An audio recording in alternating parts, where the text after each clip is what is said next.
Okay. Aloha. What's up? Welcome to the spoiler full review of him. All right. If you've seen my spoiler free review, I do get into some of the themes of this movie. I'll touch on that a little bit. I don't think that's quite as necessary because as I spoil it, I'm going to be talking about it anyway. But so if you haven't seen him, it's about a college football player.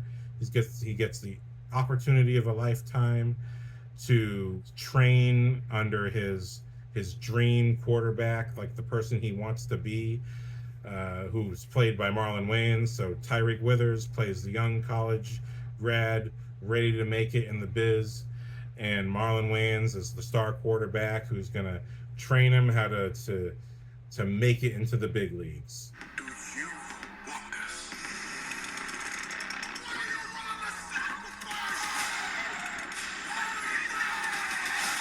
And the movie essentially takes place over his 1 week of training where, he's either going to make the cut or not. So if you've seen the movie, welcome to spoilers. If you haven't seen the movie, I just recommend you go watch it and make up your own mind on the movie before you watch this. Then we can come back and I'm going to talk about some of my favorite scenes. I'm going to talk about some of the things that I really liked that the movie did. And yeah, just as a filmmaker, what do I think about the movie? Once more, this may be my last New Movie Tuesdays for a little while. Traditionally, it's New Movie Tuesdays because Tuesdays is when movies are half off or $5 at my local theater. So I go run out and I take advantage of that deal, come back, make a video, and some days it's on the same day. Most of the time it's the following week. I give you that video and give you my thoughts on the newest movie that's come out. All right, here we go. Spoilers. Spoiler talk. Him.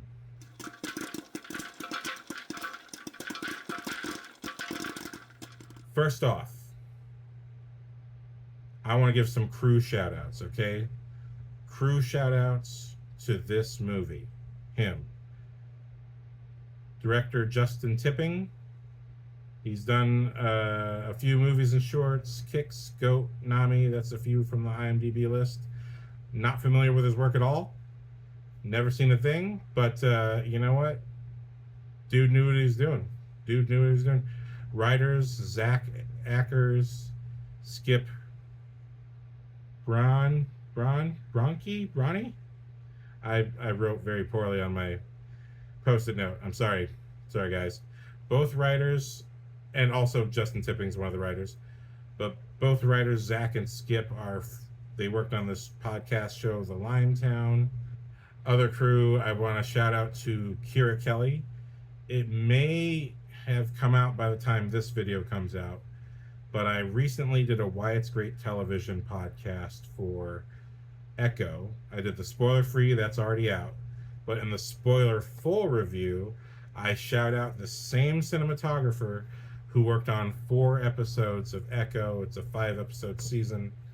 I really thought that was an excellent show. This is one of the cinematographers. What a top-notch bit of work that was in this movie. I love during the training sequences in particular, there's some POV shots inside the helmet. I would love to see how they did that. And they really picked like the right lens, the right camera, and I'm sure it was just a giant helmet over a camera. But I really love how it looked and felt like we were inside the head looking out of Cam, Tyreek Withers, as he's training and being ran into by all these guys. And I also love the usage of that POV shot because I think they use it a couple times, but they really use it when Cam, he keeps getting these injections across the movie, across the training sequences, but they really use it when he's focused in, when he's zoned in, he's in the game. That's when they use these POV football shots.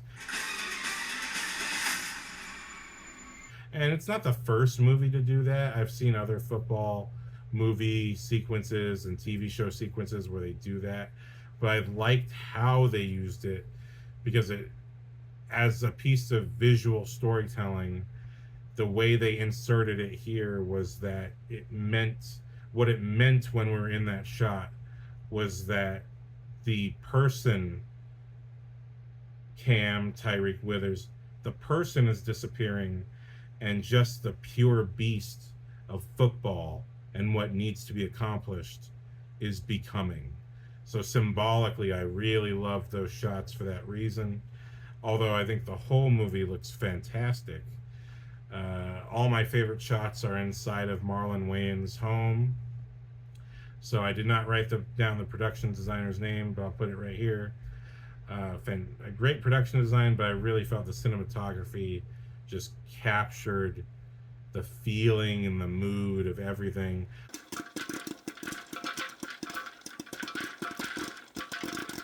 Where the color red is placed throughout this movie is so important. In terms of production design, I do want to shout out to the opening scene of the movie, which is about young boy Cam when he's a little kid watching a football game, and he has this literal shrine to the Marlon Wayans character, and it has these 2 white candles and a red wall with a red jersey or red helmet. And it reminded me a lot of like the 49ers. I felt like the Saviors. I'm sure, there's a lot of teams that have red and white or red, white, and gold. And so I'm sure they're calling back to a lot of different teams. But the usage of red and white, it has deep symbolism in movies. So when we see red in the opening scene, and it's Cam's father telling him, and the first thing, this is a thing the movie does, they're watching the game, Marlon Wayans' character is playing football on TV, he makes a touchdown, but at the cost of severely breaking his leg to a point where a bone is popping out. The movie does not show you how it happened. It only shows you the bone being popped out of the flesh. And that's when the father leans in close to the son and says, you see, that's what it takes. It takes sacrifice. And that's the theme of the whole movie, sacrifice. You're going to sacrifice your own body. You're going to sacrifice your own values, all in the name of winning the game. But red is part of the production design of this opening scene. It's on all the walls. And we later see it oftentimes whenever Cam is being faced with a seduction, or we're kind of building up to a choice he has to make.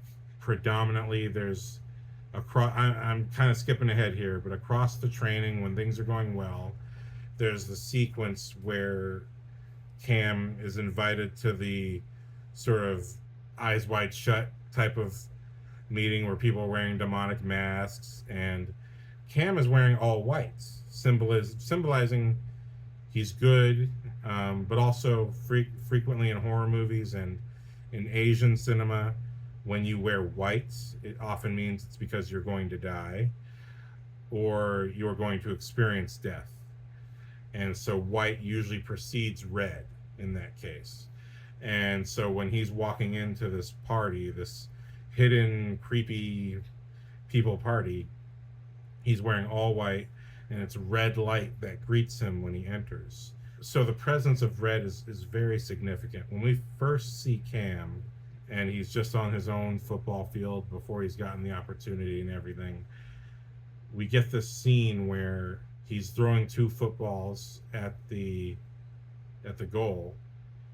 He hits one side of the goal, and then he hits the other side of the goal, and then there's a trailer shot where the ball keeps spinning. It's straight out of Inception.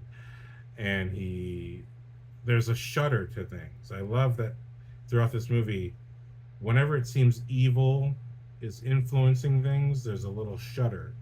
There's a little bit of something incredible, and then there's a shudder, kind of giving you the sense that something not right is occurring.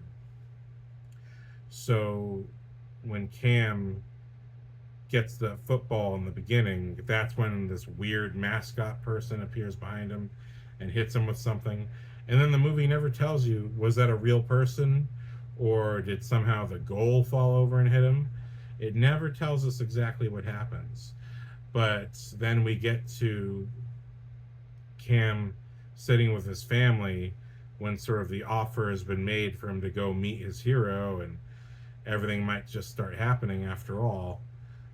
And the family is just freaking out, and he's kind of out of it because his brain is swelling and all this stuff. And he's got these staples in his head, and his brother's trying to give him a haircut, but because the family's so emotional and panicking, and they're essentially freaking out for him, they represent his mindset. As soon as the brother stops paying attention to what he's doing, he shaves over the staples and blood comes out. And so that's the tiniest and first reveal of blood, sort of blood being the expected sacrifice for whatever it is that you want to happen. The gods demand blood. And over the course of the movie, when he starts training with Marlon Wayans, I think the most sadistic sequence is when or the first most sadistic sequence is when he has to throw the ball to these other players who are just there to sort of help him shape up. And every time he misses, another player gets hit in the face with the ball. And it's such a brutal sequence. But it's also, you come to realize in the sequence, these players who have been selected by Marlon Wayans to play and get harmed, they're all fans. They're all fans of him. And they're ride or die, literally ride or die fans. And the guy who literally gets bludgeoned so many times with a football in the face that, he's all pulpy and he's missing teeth, but he pops up and he's just so happy to have done everything, to do everything for Marlon Wayans' character. And it's just sort of the sickening power that comes with the fame and the fortune. The power that you'll have people who are willing to die for you. You'll have people who are willing to kill for you. There's this crazy girl that spits on the truck when Cam's first being brought up to Marlon Wayans' estate to be trained, who's like, not you, not you. And she's so committed to Marlon Wayans that it doesn't even matter that he's training his replacement. She wants to try and kill Cam in the name of Marlon Wayans. And that's when Marlon Wayans shows up and essentially saves him, but he saves him, and then the girl comes in for a kiss and says, fuck me, sleep with me. And he looks like he's about to kiss her, and then he just shoves her away, and she just flies like 20 feet through the air, smacks into a wall, and you just see the blood mark on the wall. And so this acceleration of both the cost toward other people when you become the star, as well as the sort of freedom of the star to do whatever violent thing they want, because people are just willing to lay down and die for it. And then we get to the most shocking scene for me, which is the scene I love, the reason I brought up the cinematography, having the helmet inside the head and what that means for the movie. When we have that sequence,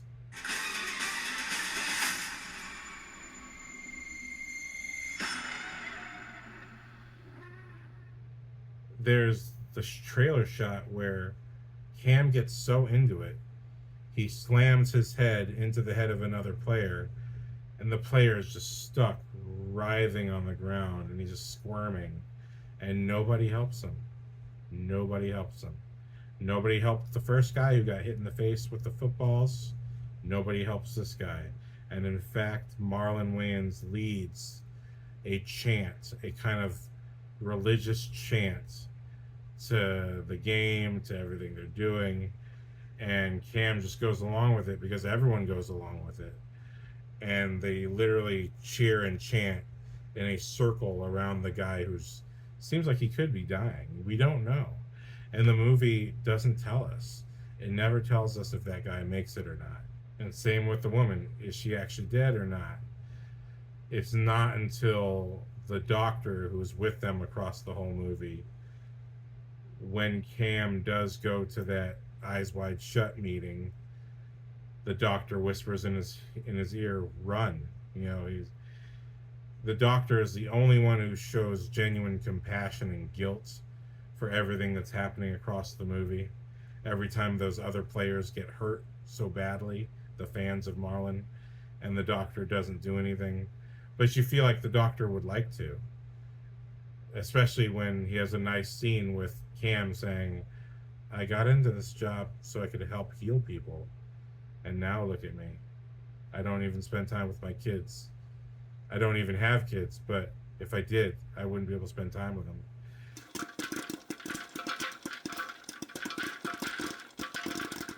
There's sort of a parallel between this movie and myself.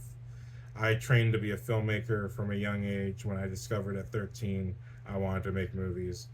And when I went to college, those were the days of getting on a lot of shoots where we were promised pay, never paid. We would work 16-hour days, 24-hour days, barely getting fed, if at all. And the sacrifice we made to get those movies completed was immense. It was incredible. And I even then I'd already heard stories on commentaries and filmmaker interviews. Sam Raimi had to get Tobey Maguire to come do a reshoot for Spider-Man, but it was during Christmas, and Tobey really didn't want to do it, and Sam had to tell him, "Look, Tobey, I'm not going to be able to see my kids this Christmas. I have to go tell them that. So I need you to show up and help me finish this movie." And that's what made Tobey do it. And that's just a real sacrifice. Again, entertainment. It's your experience of it is, "Yeah, I really like that movie," or "Whoa, it's the greatest movie ever." That's your experience of it. Or, "Oh, I'm just going to throw this DVD away," or "I'm just going to steal this digitally because it doesn't matter. It's just entertainment." Your experience of it is nothing like what people go through to make it. Not that it's all just easy for everybody, but most of the time it is. But sometimes there are sacrifices that gotta be made. But like any job, you may have to sacrifice family time and things like that, or sometimes your sheer health or well-being, because believe me, certainly people have died or been maimed making movies and TV shows, doing dangerous stunts. All sorts of terrible things have happened to people making movies, and that's just how it is. Everything's dangerous. We are just flesh and bone. So there's some parallels here. That scene really made me think of that when I was watching that movie, because there's a beautiful scene with Cam and his girlfriend before he gets the opportunity to work with Marlon Wayans, where she says, "Maybe this is a blessing in disguise. You got this huge wound, so now you have a choice. You can dodge football and just live a life, and we can be together." And it's a really heavenly, sweet scene. You can tell the girlfriend's she's a good girl, she's a good person, and she genuinely cares about him, and he loves her back. It's just one of those true blue things.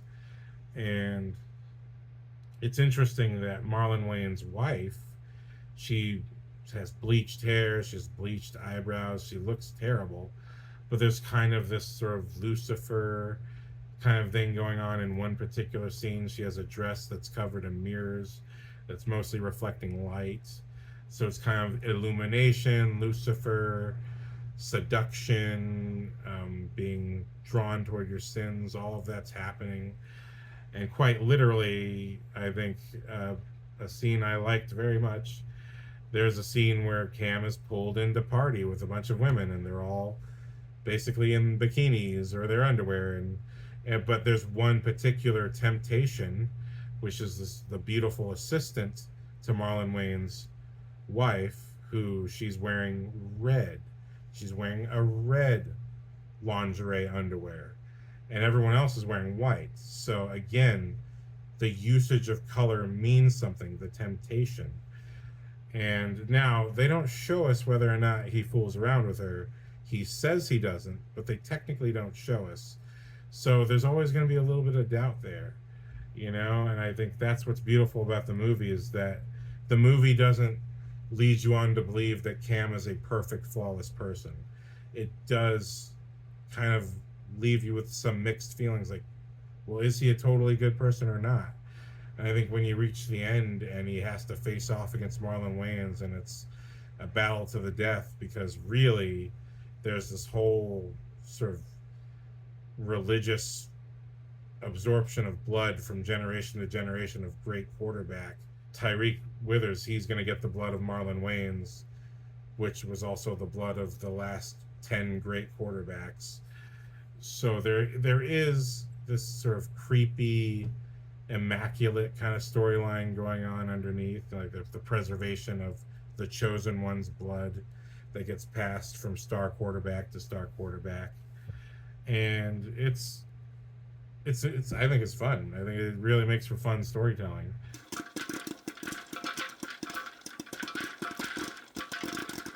When you see Tyreek win that battle, and then he comes out and sees all the guys in the pig masks and the giant crucifix, is it no, and the giant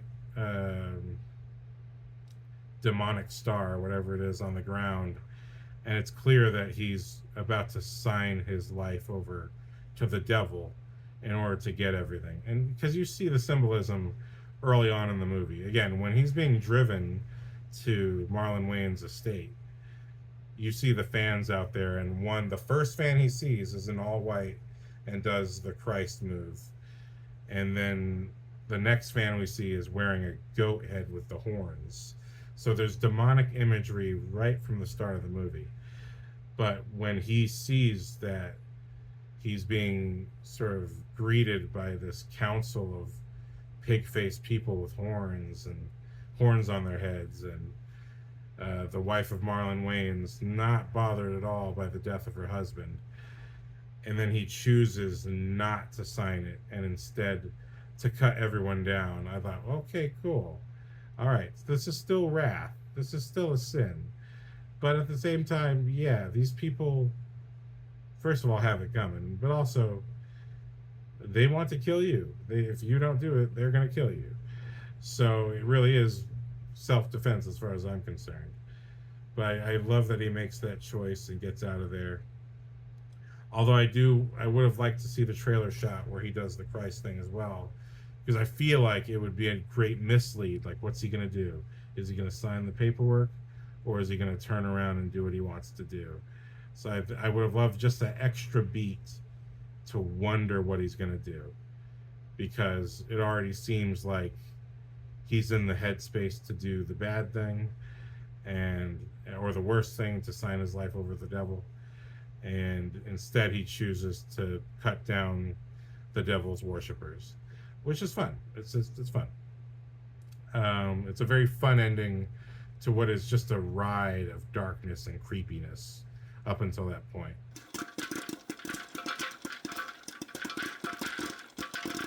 Back to the crew shoutouts, now that I've summarized the movie.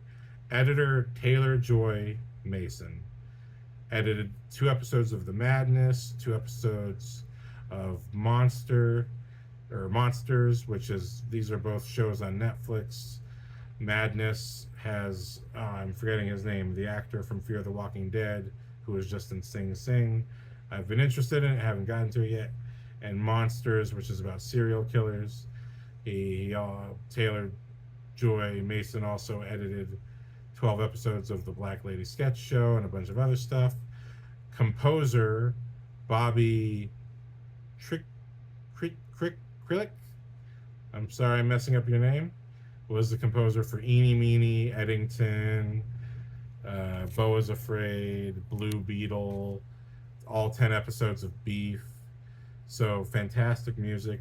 But I do bring up the editing because I really love the experimental, rapid editing that just kind of, where the few times in the movie where it seemed like people were torturing our main character, but he doesn't remember it. And I just feel like, is this part of the process where they're drugging him and tormenting him and just seeing if he'll keep going anyway? but they give him the forget me drug so he doesn't remember it. The movie doesn't tell us. The movie does not tell us. He's certain that he's seeing things, and the movie leaves it at that. But we can decide for ourselves. That's what I like about the fact that the movie doesn't answer all the questions, is that we can decide for ourselves how things ended for these characters. And I thought, to me, that makes this a more exciting movie to watch. But yeah, overall, all the themes of sacrifice, where it's both sacrificing your own health, sacrificing the well-being of others around you in order to win, in order to be the best. And I love the titles for each of the days. Each day is about testing a different aspect of his character. You know, vision and leadership are two very, very good segments of the movie. And I just really love that the notion of the movie is that, you know, you're sacrificing your soul. Like, you're sacrificing your soul to have this success. And is that really worth it?